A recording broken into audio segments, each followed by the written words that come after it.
আওয়ামী সরকারের গুম, খুন, দুর্নীতি সহ সব রাষ্ট্রবিরোধী কর্মকাণ্ড এবং জুলাই গণহত্যার সঙ্গে জড়িতদের বিচারের দাবিতে ৩১ জানুয়ারি সারা দেশের ন্যায় চট্টগ্রাম নগরীতে গণমিছিল করেছে বাংলাদেশ ইসলামী ছাত্র শিবির। কেউ না বুঝলেও আমরা আপনার প্রয়োজন বুঝি, আর তাই তো অত্যাধুনিক ফিচার সম্বলিত বিভিন্ন সাইজ আর কালারের ২৫০টিরও বেশি ডিজাইন অপশন নিয়ে ওয়ালটন স্মার্ট ফ্রিজ বোঝে আপনার প্রয়োজন।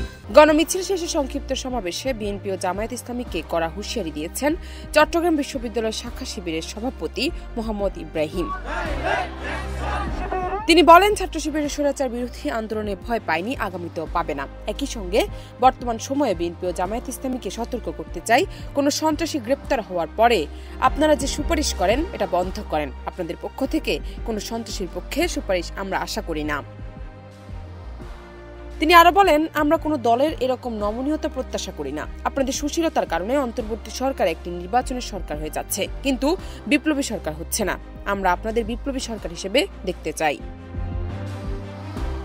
জান্নাত নিপু, দেশ রূপান্তর।